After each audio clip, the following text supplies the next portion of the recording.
संघ के एक संस्कार तो मिले कि भाई कुछ भी सोचो करो। अगर वो पढ़ते हो तो भी सोचो कि मैं इतना पढ़ूं मैं देश के काम आऊं। अगर व्यायाम करता हूं मैं ऐसा व्यायाम करो कि मेरा शरीर भी देश को काम आए। ये संघ के लोग सिखाते रहते हैं। अब संघ एक बहुत बड़ा संगठन है। शायद अब उसके 100 साल हो रहे हैं, ये 100वां वर्ष है। और दुनिया में इतना बड़ा स्वयंसेवी संगठन कहीं होगा ऐसा मैंने तो नहीं सुना है। करोड़ों लोग उसके साथ जुड़े हुए हैं। लेकिन संघ को समझना इतना सरल नहीं है। संघ के काम को समझने का प्रयास करना चाहिए। और संघ स्वयं तो एक पर्पज ऑफ लाइफ जिसको कहे, इसके विषय में आपको एक अच्छी दिशा देता है। दूसरा, देश ही सब कुछ है और जन सेवा ही प्रभु सेवा है। ये जो हमारे वेद काल से जो कहा गया है, जो हमारे ऋषियों ने कहा, जो विवेकानंद ने कहा, वही बातें संघ के लोग करते हैं। तो स्वयंसेवक को कहते हैं कि भाई तुम्हें संघ में से जो प्रेरणा मिली वो 1 घंटा शाखा है, वो स्वयं नहीं, यूनिफॉर्म पहनना वो स्वयं से संघ नहीं है। तुमने समाज के लिए कुछ करना चाहिए। और वो उस प्रेरणा से आज ऐसे काम चल रहे हैं। जैसे कुछ स्वयंसेवकों ने सेवा भारती नाम का संगठन खड़ा किया है।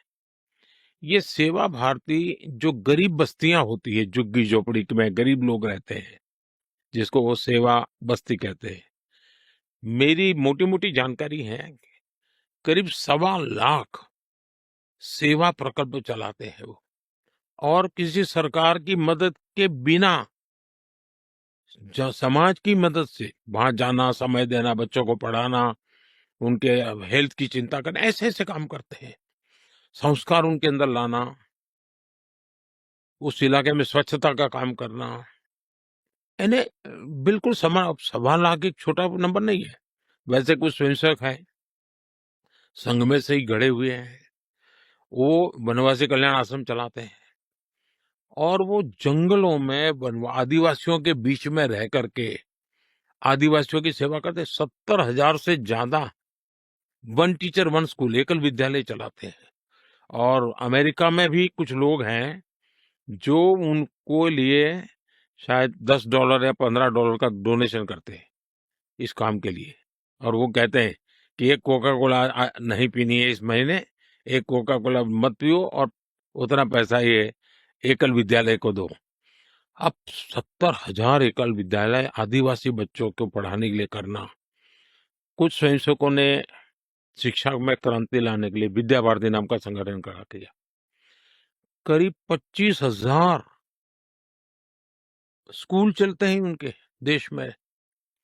और 30 लाख से छात्रा एट अ टाइम होते हैं। और मैं मानता हूं तक करोड़ों विद्यार्थियों को और बहुत ही कम दाम में पढ़ाई हो और संस्कार को भी प्राथमिकता हो, जमीन से जुड़े हुए लोग हो, कुछ न कुछ हुनर सीखे, समाज पर बोझ न बने।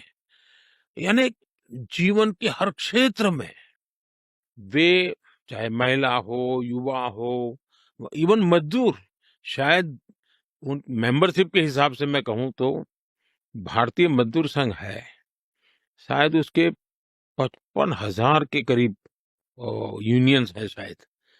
और करोड़ों की तादाद में उनके मेंबर्स हैं। शायद दुनिया में इतना बड़ा लेबर यूनियन कुछ नहीं होगा। और सिखा कैसा जाता है, लेफ्टिस्ट लोगों ने मजदूरों की मूवमेंटों को बड़ा बल दिया। लेबर मूवमेंट जो लगे हैं उनका नारा क्या होता है, workers of the world unite, दुनिया के मजदूरों एक हो जाओ फिर देख लेंगे, ये भाव होता है। ये मजदूर संघ वाले क्या कहते हैं, जो आरएसएस की शाखा से निकले हुए स्वयंसेवक मजदूर संघ चलाते हैं, वो कहते हैं वर्कर्स यूनाइट द वर्ल्ड। वो कहते हैं workers of the world unite, ये कहते हैं workers unite the world. Unite the world. ये कितना बड़ा वाक्य, दो शब्दों में इधर उधर है, लेकिन कितना बड़ा वैचारिक बदलाव है। ये संघ की शाखा से निकले हुए लोग अपनी रुचि, प्रकृति, प्रवृत्ति के अनुसार जब काम करते हैं, तो इस प्रकार के गतिविधियों को बल देते हैं।